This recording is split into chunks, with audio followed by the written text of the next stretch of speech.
नमस्कार, आप सुन रहे हैं रेडियो जय घोष 107.8 FM और मैं हूं आपका दोस्त राधेश्याम दीक्षित। विश्व पर्यावरण दिवस की आप सबको अनंत शुभकामनाएं। और आज जब हम ये दिवस मना रहे हैं तो फिक्र भी करनी है, क्योंकि प्लास्टिक इस बार की महत्वपूर्ण थीम रखी गई है वर्ल्ड एनवायरनमेंट डे 2023 की, जिसमें हम प्लास्टिक की वजह से पूरी दुनिया में कितने संकट पैदा हुए हैं और प्लास्टिक जहां लाभकारी है वहीं उसके खतरनाक परिणाम भी देखने को मिल रहे हैं अगर आप उसका दुष्प्रयोग करते हैं या गलत तरीके से आप उसको डिस्कार्ड करके फेंक देते हैं कहीं भी, तो मिस मैनेजमेंट बहुत खतरनाक है। और इस सब से कैसे बचे, इस पर भी बात करेंगे। और पर्यावरण के जो सभी आयाम हैं, क्षिति जल पावक गगन समीरा पंच तत्व ते मिल बना शरीरा, इन 5 तत्वों की आवश्यकता न केवल धरती को है बल्कि संपूर्ण प्रकृति को है और संपूर्ण जीव जगत को है। और इन सब का संरक्षण संवर्धन बेहद जरूरी है। तो अब आज संकल्प भी लीजिए, काम भी कीजिए, लेकिन क्या क्या कर सकते हैं इस पर बात करेंगे वरिष्ठ IAS अधिकारी हीरालाल जी से, जो कि बांदा के DM रहे। वर्तमान में आप NHM नेशनल हेल्थ मिशन जो है एडिशनल मिशन डायरेक्टर की भूमिका में आप काम कर रहे हैं। और साथ में जो बड़ी भूमिका आपने अपने लिए तय की वो ये है कि भूगर्भ जल को बचाना है, पर्यावरण को संरक्षण करना है और समाज को जागृत करके एक साथ जोड़ना है और खासकर गाँव को जागृत करना है। और मॉडल गांव पे आप काम कर रहे हैं। हीरालाल जी, बहुत बहुत स्वागत है हमारे स्टूडियो में। और रेडियो जय घोष के साथ इस मुहिम में आप इससे पहले भी स्टूडियो में आ चुके हैं और चर्चा हो चुकी है। आप आज कितनी बड़ी चिंता दुनिया के सामने और देश के सामने, खास करके भारत के संदर्भ में है पर्यावरण के दृष्टि से? बहुत बड़ी। आज हमारा जीवन ही संकट में आ गया है। एक लाइन, हमारा जीवन संकट में आ गया है। कैसे और क्यों? कैसे का उत्तर मैं बाद में दूंगा, पहले क्यों। हमें जिंदा कौन रखता है? जल, जंगल और जमीन, और इसी को आप पर्यावरण कह सकते हैं। आज विश्व पर्यावरण दिवस है, जिससे लोगों को ये बताया जा सके कि विश्व पर्यावरण दिवस के माध्यम से कि ये पर्यावरण कैसे खतरे में है और उस खतरे से निकलने के लिए क्या करना चाहिए। देखिए, ऐसा है कि जल लगातार हम लोगों के बहुत प्रयास के बावजूद भी, ऐसा नहीं है प्रयास नहीं हो रहा है, प्रयास हो रहा है, हर स्तर से हो रहा है, लेकिन जल का स्तर धीरे धीरे नीचे जा रहा है, ऊपर नहीं आ रहा। इसका मतलब कि हमारा प्रयास जो है वो सफल नहीं है, असफल है। और इसको सोचने की जरूरत है कि आखिर हमारे अंदर कौन सी वो कमी है या जो काम हम कर रहे हैं वो सफलता क्यों नहीं ला पा रहा, पानी ऊपर क्यों नहीं आ पा रहा। तो जल वाला संकट को हम रोकने में कामयाब नहीं हो रहे हैं, एक बात। दूसरा है वृक्ष, ठीक है ना, जो कि हमें ऑक्सीजन देता, बहुत कुछ देता है। तो वृक्ष की भी कटान हो रही है। इसमें भी प्रयास जो हैं, वो जो हमारा प्रयास है, वृक्षारोपण करते हैं, बहुत कुछ बातें करते हैं, लेकिन उसमें भी हमें सार्थक सफलता नहीं मिल रही है जितनी मिलनी चाहिए। मैं ये नहीं कह रहा कि नहीं मिलती है, मिलती है, लेकिन हाँ, जो होना चाहिए वो नहीं हो पा रहा है, और कटान बड़े पैमाने पे होती है। हाँ, अब जो भी है, लेकिन मतलब पानी में यही हाल है, जल में यही हाल है। अब आप आइए जो है जमीन की तो जो हालत है कि ऊसर हो रही है, या जहाँ पैदा हो रहा है वो ऐसी चीज खिला रही है कि कैंसर हो रहा है। तो जल, जंगल, जमीन, ये तीनों गड़बड़ हो गए हैं। अब ये तो बात हो गया गड़बड़ का, कि ये गड़बड़ हो गए हैं और यही हमारी तीनों लाइफ लाइन है। और इस लाइफ लाइन को अगर हम लोग नहीं बचाएंगे तो हमारा जीवन संकट में। यही बात मैंने शुरू की थी और मैंने ये बताया। अब रही बात, ये तो समस्या है, अब समाधान की बात करनी है। और समाधान भी समग्रता में करना है, ताकि हर व्यक्ति का, प्रत्येक नागरिक की भागीदारी उसमें हो, क्योंकि ये केवल सरकारी काम नहीं है, क्योंकि संकट सरकार से ही जन्म नहीं लिया है, संकट हम सब ने पैदा किया है। तो समाधान भी हम सबको मिलकर करना होगा। तो हीरालाल जी चूंकि प्रयोग कर चुके हैं बांदा में DM रहते हुए, और अन्य तरह से भी तमाम गतिविधियों में आप सहभागी हैं और निरंतर उसमें योगदान दे रहे हैं। तो हीरालाल जी, बताएं किस किस तरह के प्रयोग आपने किए हैं और आपके चिंतन में और कौन कौन से तरीके समझ में आ रहे हैं? अब अभी तक तो हमने समस्या बता दी, अब समाधान पे आइए। तो समाधान, ये समस्या किसकी है? आम नागरिक की है। और ये समस्या कोई इंडिया की नहीं है, ये ग्लोबल समस्या है। ग्लोबल समस्या, ठीक है। तो अब हम इंडिया पे फोकस करते हैं, ग्लोबल पे नहीं। तो जब ये इंडिया के हर व्यक्ति की समस्या है, तो अभी देखना पड़ेगा कि ये समाधान कहाँ है और किसके पास है। तो ये समस्या किसके पास है? तो ये समस्या इंडिया के हर व्यक्ति के पास है, के साथ है, एक बात। और इसका समाधान भी हर व्यक्ति के पास है, ठीक है। लेकिन उस व्यक्ति को वो समाधान जो उसी के पास है, समस्या भी उसी के पास है, समाधान भी उसके पास है, लेकिन उसे वो दिखाई नहीं दे रहा है, उसकी सक्रियता नहीं। हाँ, वो मतलब नहीं, उसको दिखाई ही नहीं दे रहा कि समाधान कहाँ और कैसे है। उसको ये एहसास ही नहीं है कि उसको ये तो एहसास है कि हमारी पानी की समस्या है, पर्यावरण की समस्या है, ऑक्सीजन की समस्या है, जमीन की समस्या है, लेकिन उसे समाधान जो उसके चारों तरफ, उसी के गांव में, उसी के घर में, उसके चारों तरफ वो दिखाई नहीं दे रहा है। हमें उसको दिखाना है और उसे उस समस्या, जो उसकी समस्या है और जो उसके पास समाधान है, दोनों में दोस्ती करा देना है। जब तक इन समस्याओं को आम जनता नहीं हल करेगी, पहल नहीं करेगी, उसमें कंट्रीब्यूशन नहीं करेगा, तब तक इसका समाधान सरकार के सहारे नहीं हो सकता। ये मेरा व्यक्तिगत राय है, अनुभव है। मतलब इस समस्या का समाधान सरकार और समाज दोनों को मिलके करना है। ये सबको मिलकर करना, ये सूत्र है। क्योंकि समस्या को और न बढ़ाएं, इसके लिए हमें कुछ ऐसे कदम उठाने हैं जो प्रिवेंशन के दायरे में आते हैं। Prevention is better than cure. पहले तो हमें रोकथाम करनी है ताकि हम उस समस्या को और विकराल न करने पाएं, और फिर बात होगी समाधान की, और उसमें समाधान में क्या क्या प्रयोग आप कर सकते हैं, क्या क्या इनिशिएटिव्स ले सकते हैं, कैसे कदम आप उठा सकते हैं, इस पर भी हम समझ विकसित करते हैं हीरालाल जी के साथ, क्योंकि आपने कुछ प्रयोग किए हैं और जन भागीदारी के माध्यम से जनता की भूमिका कैसे बढ़ती है, इस पर भी आपको सफलता मिली है। तो हीरालाल जी, आप जरा बताएं कि कौन कौन से प्रयोग किए जा सकते हैं और कौन कौन से प्रयोग आपने किए। हाँ, तो मैं आपको बताऊं कि हमने इस तीनों पे प्रयोग किए, तीनों में सफलता हासिल की, और ये मेरा मॉडल काफ़ी, मतलब ये टेस्टेड, ट्राइड, वेरीफाइड मॉडल एक जिले के पूरे क्षेत्र में ये मेरे पास है। मैंने देखिए एक किताब भी लिखी है, ये डायनेमिक डीएम की ये जो किताब है, ये काफ़ी फेमस है, बेस्टसेलर है। इसमें मैंने पानी बचाने पे जो काम किया वो इस किताब का पहला अध्याय है। पेड़ लगाओ नहीं, पेड़ लगाओ फेल है, तो हमने जो पेड़ जियाओ अभियान चलाया था उस पर मैंने एक चैप्टर लिखा है, जिससे कि ऑक्सीजन की व्यवस्था हो जाए। और तीसरा, आज की डेट में सबसे बड़ा दुश्मन पर्यावरण का प्लास्टिक उभर के आया है। अगर हमसे कोई पूछे, मुझे ये नहीं पता है कि नंबर 1 दुश्मन पर्यावरण का क्या है, मैंने कोई स्टडी नहीं किया है, तो मैं उसको कैटेगराइज नहीं कर सकता कौन नंबर 1 नंबर 2 है। लेकिन मैं व्यक्तिगत तौर पे, मुझसे कोई कहे कि आपकी नज़र में नंबर 1 दुश्मन पर्यावरण का, जल जंगल जमीन का और जीवन का कौन है, तो मैं उसको प्लास्टिक कहूँगा। बिल्कुल, ये मुझे बहुत दिनों से एहसास है। इसीलिए मैंने प्लास्टिक मुक्त, झोला युक्त, प्लास्टिक मुक्त अभियान चलाया था बांदा में, कि मैं बांदा से प्लास्टिक को ख़त्म कर दूं, जिससे कि जल जंगल जमीन का दुश्मन ख़त्म हो जाए, मर जाए, और हमारा पर्यावरण सुरक्षित हो जाए, और हमारे बांदा के लोगों के जीवन का जो संकट है, उसको मारने वाला जो रावण है, उसको हम लोग ख़त्म कर लें। तो इस पर हमने तीनों पे काम किया, और ये तीनों को हमने एक चैप्टर के रूप में इसमें लिखा है, इस किताब में। बहुत सुंदर और बहुत अच्छा प्रयास है। प्लास्टिक मुक्त और झोला युक्त, मैं फिर से रिपीट करता हूँ, प्लास्टिक मुक्त, झोला युक्त। तो झोला युक्त तब होगा कि जब आप घर में अपने पास झोला रखेंगे, अपनी गाड़ी में झोला रखेंगे, और हल्के फुल्के झोले आप अपने छोटे से बैग में भी रखेंगे, ताकि आपको सहूलियत भी हो। और जब तक आप झोला नहीं रखेंगे तब तक प्लास्टिक मुक्त आप नहीं हो पाएंगे, क्योंकि आपको हर बार घर से सामान खरीदना है, बाजार से सामान खरीदना है, दुकान से खरीदना है, तो हर बार आप एक झोले का इस्तेमाल करते हैं। और जो झोले का, जो प्लास्टिक का इस्तेमाल नहीं भी कर रहे हैं, वो कागज़ के बड़े बड़े थैले इस्तेमाल करते हैं, और कागज़ के लिए फिर पेड़ कटता है। तो उसको रोकने के लिए ज़रूरी है कि आप झोले का विस्तार करें, और बेहतर है कि हर एक नागरिक झोले के अभियान में शामिल हो जाए, यानी झोला खुद भी रखे और एक दूसरों को मदद करने के लिए झोला रखे, ताकि हम सब मिलकर इस धरती को बचा सकें। अब आप देखिए, मैंने 3 बातें कही। जैसे पानी के क्षेत्र में मैंने जो काम किया, बहुत मेरा मॉडल वो पब्लिक पार्टिसिपेटरी मॉडल फेमस हुआ। एक साल में बिना कुछ बाहर से लिए 1 मीटर 34 सेंटीमीटर पानी ऊपर आ गया जल स्तर, और क्रॉप प्रोडक्टिविटी 18.5% बढ़ गए, लैंड ऑर्डर खत्म हो गया, कम हो गया, खत्म नहीं कहेंगे, कम हो गया। इस पर हम विस्तार से चर्चा कभी आपके जय घोष में अलग से करेंगे। और इस किताब का चैप्टर 3.1 पानी की समस्या और समाधान, पेज नंबर 57 पर हमने लिखा है। अगर किसी को है तो ये किताब जो है ऑनलाइन अमेजॉन और फ्लिपकार्ट पे पढ़ सकता।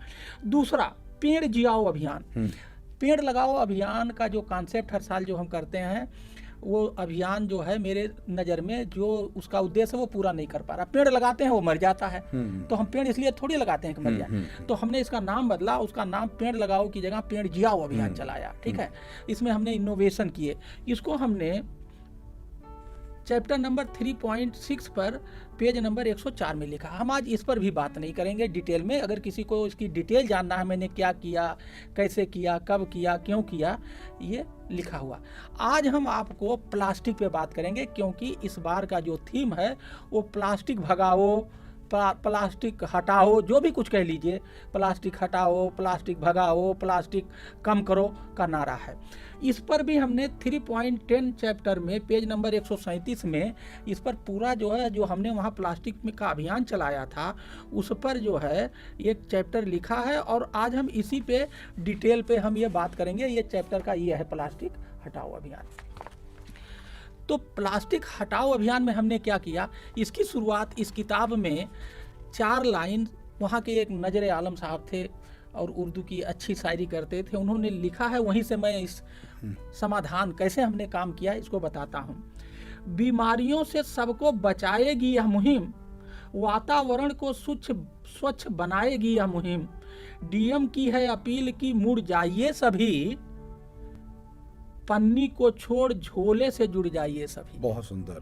आप भी पन्नी से को छोड़कर झोले से जुड़ जाइए। हाँ, ये क्योंकि हमारे जो उस अभियान का नाम था झोला युक्त बांधा, प्लास्टिक मुक्त बांधा। तो अब आप देखिए मैंने कैसे किया, क्या स्टेप लिए, मैं आपको बता रहा हूँ। मैं फिर एक बार इसको रिपीट करता हूँ, नजरे आलम साहब का वो 4 लाइन जो कि इस किताब में मैंने लिखा है। मेरे मुहिम से वहाँ के लोग जुड़े थे, तो हमने उन्हीं से लिखवा के डाला है। बीमारियों से सबको बचाएगी यह मुहिम, बीमारी से बचाएगी, वातावरण को स्वच्छ बनाएगी यह मुहिम। कौन मुहिम? झोला युक्त बांधा और प्लास्टिक मुक्त बांधा। डीएम की है अपील की मुड़ जाइए सभी, मतलब उधर से प्लास्टिक से मुड़िए किधर, झोला की तरफ, और पन्नी को छोड़ झोले से जुड़ जाइए सभी। अब आप देखिए क्या किया हमने। अब यह समस्या है कि प्लास्टिक जो है, ये जो हमारे जीवन में आ गया है, इसको जीवन से खत्म करना है, ये तो है समस्या। तो क्या करना है? पहले जमाने में हम झोला से ही पढ़ाई की है, प्राइमरी में झोला हम सब्जी लाते थे, झोला हम खरीदारी करके लाते, तो हमें अनुभव था। तो ये आदत का हिस्सा है, ये आदत का हिस्सा है।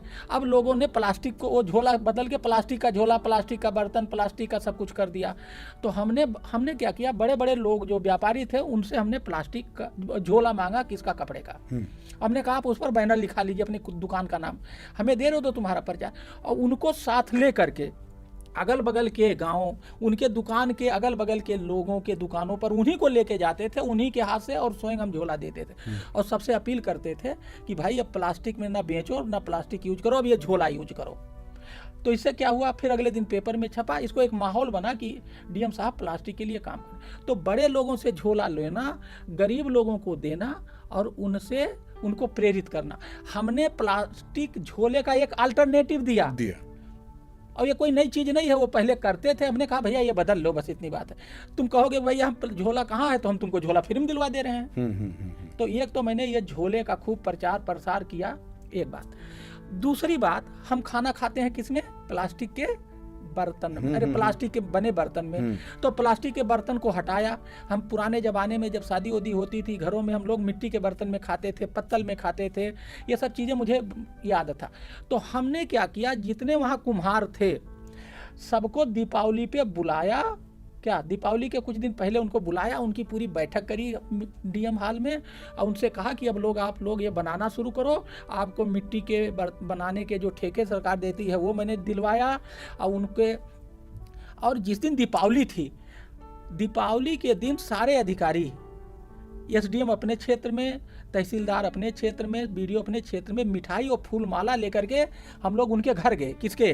कहारों के, जो ये बनाते थे। इसका पूरा वीडियो फोटोग्राफी है। और हम लोगों ने उनका जा करके वो काम देखा और उनको फूल माला पहनाया और मिट्टी दिया कि अब आप लोग जो पुराने जमाने की तरह जो आपका धंधा बैठ गया शुरू कर दो। ठीक है, प्रोत्साहन हुआ। उनसे प्रोत्साहन हुआ कि जिसके घर एक लेखपाल नहीं आता है, डीएम आ रहा है, एसडीएम आ रहा है, फूल माला पहना रहा है, ये सब चीज। तो धीरे धीरे हमने इस चीज को बढ़ाई। अब तुरंत था तो कोई दुकान नहीं थी किसकी, मिट्टी के बर्तन की। तो पता किया तो पता लगा कि झांसी में एक आदमी है जो मिट्टी के बर्तन बनाता है और बेचता है। तो उसको बुलवाया। उसको बुलवाने के बाद सदर तहसील में मेला, तहसील दिवस के दिन उसकी दुकान लगवाई और प्रचार किया और खुद खरीदा, अधिकारियों को खिलाया। उसके बाद एक लड़का सामने आया कि साहब हम मिट्टी की बर्तन का दुकान खोलेंगे। उसने पूरा अपना दुकान सजाया और मिट्टी के बर्तन जहाँ बनते हैं वहाँ से टाई अप करके लाया। उसका उद्घाटन उस दुकान का मैं खुद करने गया। क्या बात है। ठीक है, तो अब आप देखिए मेरी रणनीति ये थी कि मिट्टी के बर्तन जो लोकल लोग बना रहे थे उनको प्रोत्साहित किया, उनकी समस्याएं पट्टा दिया, उनको दिया। दुकान मिट्टी का बर्तन जिले में नहीं था, उसको जिले में लाया, दुकान खुलवाया।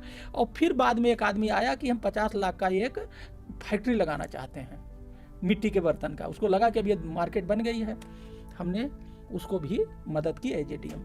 और सारे कार्यालय में मैंने एक लिखित आदेश कर दिया कि मेरी बैठक में कुल्हड़ में चाय, दोने में क्या मिलेगा, ये जो खाने पीने का सामान, और कुल्हड़ में पानी, और कुल्हड़ में पानी, ये लिखित में आदेश। और मेरी जितनी डीएम की बैठक होती थी उसमें कुल्हड़ और दोना ही चलता था। तो ये जब डीएम ये सब काम करेगा माहौल बन जाता तो है। सब स्वीकार करते हैं। हाँ, दूसरी बात, अब दोना पत्तल कैसे होगा? तो हमने कहा भाई ये दोना पत्तल बनाने वाले कहाँ दोना बिकता है। पता लगा कि शहर कोतवाली बांदा में जो है उसके सामने जमीन पर ही लोग दोना पत्तल बेचते हैं, महिलाएं 8-10 दुकानें लगती हैं। तो मैं खुद मिठाई और फूल लेके दोना अपना एसडीएम और पुलिस अधिकारी सबको लेकर दोना पत्तल की दुकानों पे गया और उनको फूल माला पहनाया, उनसे बात किया, उनके साथ फोटो खिंचवाई। और हमने कहा अब तुम्हारी दुकान चलेगी, अब तुम ये काम में और तेजी लाओ, तुम्हारा बिजनेस बढ़ेगा। तो दोना पत्तल वालों को बढ़ाया। उनके घर डीएम गया, पूरी डीएम की फौज गई। कुम्हार के घर गया, पूरी फौज गई। बर्तन नहीं था, बर्तन लाया। तो ये जो सब माहौल हमने बनाया उससे एक माहौल बन गया लोगों के। अब एक बात, जो प्लास्टिक बेचते थे तो मैंने वो अपने विभागों को बुलाया कि बताओ प्लास्टिक कहाँ कहाँ से आता है और जनपद में कितना मात्रा आता है। तो जो दुकानदार के यूनियन वाले लोग थे उनको बुलवाया। हमने कहा भाई देखो ये अभियान चल रहा है, आप ही लोग हमें झोला दे रहे हो और आप ही के लोग प्लास्टिक बेचते हैं। तो आप ऐसा करिए कि अपने दुकानदारों को समझाइए कि अब प्लास्टिक में बेचना बंद कर दें। किस में बेचें? ये जो है झोले वाले में या कागज वाले में, उसका अल्टरनेटिव वाले। तो उधर से भी एक माहौल बना उनके लोग कि डीएम साहब तो सही कह रहे हो, हमें मार नहीं रहे हैं, हमें कोई पनिश नहीं कर रहे हैं, हमें रास्ता बता रहे हैं, हमारी आदतें चेंज कर रहे हैं। एक बात, फिर हम लोगों ने क्या किया, गाड़ी चेकिंग शुरू की। हमने ये कहा था कि हर गाड़ी में 2 झोला मुझे दिखना चाहिए। सब्जी लेना है तो आप झोला लेने थोड़ी जाओगे, गाड़ी में रहेगा तो तुरंत गाड़ी से ले लोगे।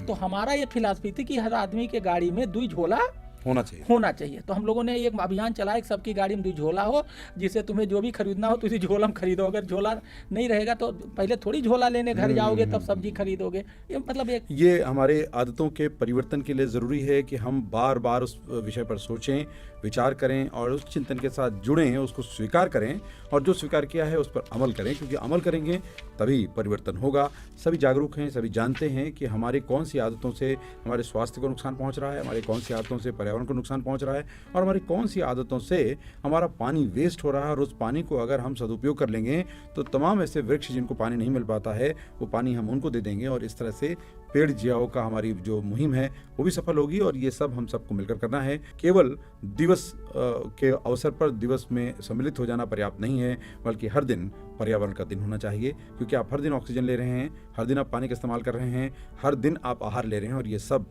उस प्रकृति से आता है जिसका संरक्षण हम सबका दायित्व है। हिरलाल जी ने एक अच्छा प्रयास किया और उस प्रयास में और क्या उपाय हैं जो किए जा सकते हैं नागरिकों के सहभागिता के रूप में, सामुदायिक प्रयासों के रूप में, या सरकारी और असरकारी यानी समाज और सरकार सब मिलकर काम कर सकते हैं। आप उस पर भी थोड़ी चर्चा करें अगर कोई उदाहरण आपको और याद आते हैं। ठीक, अब आप देखिए मेरे सामने ये है, मैंने इसमें सबूत लगाए हैं। देखिए उस समय ये सब जब मैं काम करता था तो मैं पेपर में खूब छपवाता था इंटरव्यू, क्योंकि जिससे जनता को पता लगे ना कि डीएम साहब क्या मुहिम चला रहे हैं, उससे क्या फायदा।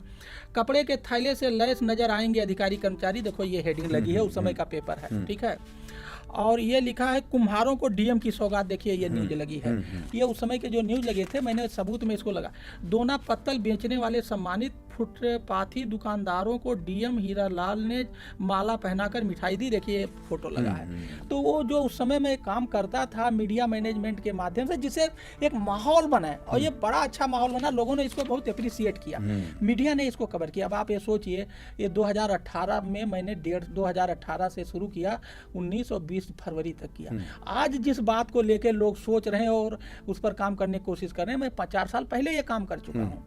और all over world, all over India जो प्लास्टिक में काम करते हैं वो सब सोशल मीडिया में जो ग्रुप जुड़े हैं वो सब मेरे इस काम को जानते हैं, मेरे जो न्यूज वूज है उसको लोग जानते हैं कि मैं इसमें जागरूकता से, ये मैं पर्सनल लेवल पे काम करता हूँ। वहाँ तो मैं एज ए डीएम काम कर रहा था, लेकिन ये मेरे दिल के नज़दीक है ये विषय कि प्लास्टिक को घटाओ। मैं आज भी अपने घर में पानी पीता हूँ, किससे? सुराही से, मिट्टी के बर्तन में। मेरा घर मिट्टी के बर्तन से भरा है, वो मेरी आदत है, मुझे मजा आता है, वो टेस्टी होता है। चाय भी मैं आज भी मेरे ऑफिस में चाय कुल्हड़ में ही आती है। मैं कहीं जाता हूँ, मुझे कुल्हड़ पहले कह देता हूँ कुल्हड़ हो तो चाय पिलाओ, तब तो पीऊंगा, नहीं तो नहीं पीऊंगा। ठीक है। अब रही बात इसको कैसे जनता को जोड़ा जाए, क्या जन भागीदारी कैसे कैसे भागीदारी किया जाए। देखिए, जल जंगल जमीन तीनों को बचाने का सबसे बढ़िया रास्ता स्कूल्स हैं। क्या है? स्कूल्स हैं। अगर हम लोग स्कूलों में ये थीम दे करके प्रतियोगिता कराएं, निबंध लिखवाएं, नाटक कराएं, इस पर वीडियो बनाएं और उनको कुछ पुरस्कार दें। क्या पुरस्कार के लिए कोई जरूरी थोड़ी आप पैसा ही दीजिए।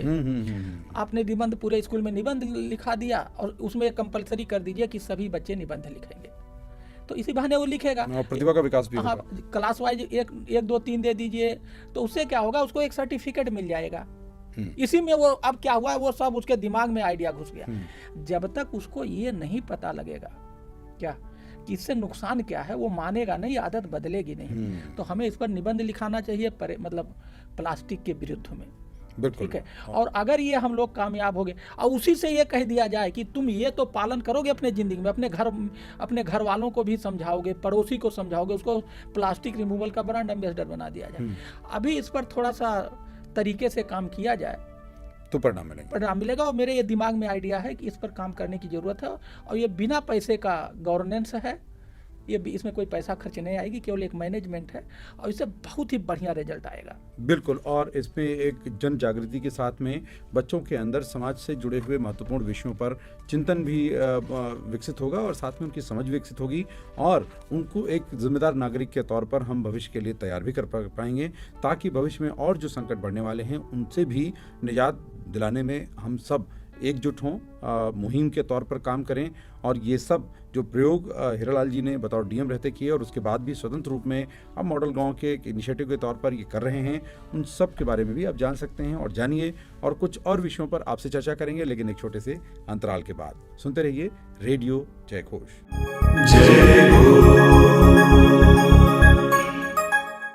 आप सबका एक बार फिर स्वागत है। आप सुन रहे हैं रेडियो जय घोष 107.8 FM और मैं हूं आपका दोस्त होस्ट राधेश्याम दीक्षित।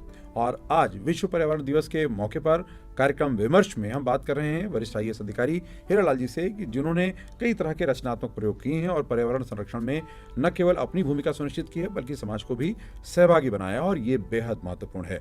तो एक प्रशासनिक अधिकारी होने के नाते क्या भूमिकाएं अदा की, एक नागरिक होने के नाते क्या भूमिकाएं अदा की, और एक जागरूक नागरिक होने के नाते एक संवैधानिक व्यवस्था में सभी के लिए क्या कुछ अपील कर रहे हैं, इससे भी जुड़ते हैं और जानते हैं और पहल करते हैं, क्योंकि वो ज्यादा जरूरी है। तो हीरालाल जी, इन सभी आयामों में कौन कौन क्या क्या कर सकता है ताकि इस बार का जो विश्व पर्यावरण दिवस है वो ज्यादा सार्थक हो, केवल एक दिन नहीं बल्कि आज के संकल्प और आज की कार्य योजना के साथ एक लंबे समय के लिए प्रयास हों, ताकि बेहतर परिणाम मिले और अगले विश्व पर्यावरण दिवस तक हम बहुत सी समस्याओं से निजात पा सकें। देखिए, इसको पब्लिक प्राइवेट पार्टनरशिप में ले जाना चाहिए। क्या पर्यावरण, प्लास्टिक फ्री आदमी, प्लास्टिक फ्री घर, plastic free school, plastic free office, plastic free block, plastic free तहसील, प्लास्टिक फ्री सब कुछ, मतलब जो ये हमारी यूनिट है उसको प्लास्टिक फ्री करिए। प्लास्टिक फ्री आदमी कि हम अपने जीवन में प्लास्टिक को यूज ही नहीं करेंगे। प्लास्टिक फ्री घर, एक घर है उसमें कोई प्लास्टिक, ऑफिस है प्लास्टिक का कुछ नहीं। तो अगर हम लोग इस मैंडेट को चलें, प्लास्टिक फ्री घर, plastic free school, plastic free आदमी, प्लास्टिक फ्री घर, चाहे वो पब्लिक हो चाहे प्राइवेट हो, ठीक है, तो इससे हमें एक जन आंदोलन बनाने में, प्लास्टिक फ्री के खिलाफ एक जन आंदोलन खड़ा करने में मदद मिलेगा। अब जैसे मैं मॉडल गांव का जो प्रोजेक्ट चलाता हूं, मैं उसमें छुट्टी के दिन काम करता हूं। सैटरडे से, कल सैटरडे और संडे था, मैं सुल्तानपुर में था सैटरडे को। संडे को जो है बहुत सारे लोग आए थे, उनसे मिला और काम किए। तो जो मेरा छुट्टी का विषय है उसमें मैं जो मॉडल गाँव पे अपना टाइम और बुद्धि डिवोट करता हूँ, मेरा पैशन है। तो ये जो हमारे मॉडल गांव, उसमें प्लास्टिक फ्री एक थीम है। हम उनसे यह बार बार समझा रहे हैं, प्रधान और गांव के लोगों को, कि ये प्लास्टिक तुम्हें बिल्कुल, तुम्हारा ये बहुत बड़ा जो है यमराज है तुम्हारे लिए, इससे दूर रहो, इस यमराज को दूर भगाओ, इसको अपने जीवन में घटाओ, इसको खत्म करने की जरूरत है।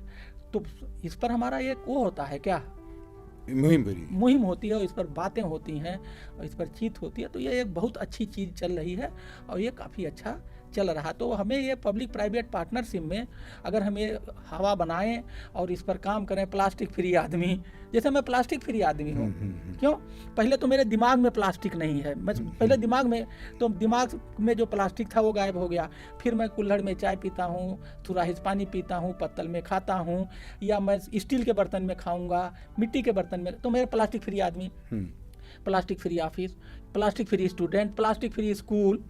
क्या अगर हम लोग यही नारा दे दें कि प्लास्टिक जितने प्राइमरी स्कूल, जूनियर और वहीं से शुरू करो, बिल्कुल प्लास्टिक फ्री कार्यालय, अभी देखिए कैसे माहौल बनेगा और प्लास्टिक हमारी जिंदगी से चला जाएगा, क्योंकि फिर ये हमारी आदत में आ जाएगा। ये केवल बिहेवियरल चेंज, कम्युनिकेशन की जरूरत है। बहुत महत्वपूर्ण बात है। और जितना भी प्लास्टिक अभी तक इस्तेमाल हो चुका है उसको भी रिसाइकिल होना चाहिए, ताकि हम जो कचरे के तौर पर इतना फैलाया हुआ है हमने, उससे नदियाँ चोक हो रही हैं, नहरों में समस्याएं आ रही हैं, नाली में समस्या आ रही है, आपके समुद्र में इतना ज़्यादा प्लास्टिक डंप हो रहा है जिसकी वजह से सारे जलचर मर रहे हैं, क्योंकि वो उनके लिए घातक बन रहे हैं। गोवंश, जो निराश्रित गोवंश है, वो बड़े पैमाने पर प्लास्टिक का खाता है और इसकी वजह से उसके पेट में बड़े बड़े लम्प्स मिलते हैं प्लास्टिक के, उनके लिए जानलेवा साबित हो रहा है। तो कम से कम हम इतने निर्दयी न बने, हम संवेदनशील मानव की भूमिका अदा करें और एक जिम्मेदार नागरिक की भूमिका में पहले जितना कम कर सकते हैं करें, जितना आप रीयूज़ कर सकते हैं वो करें,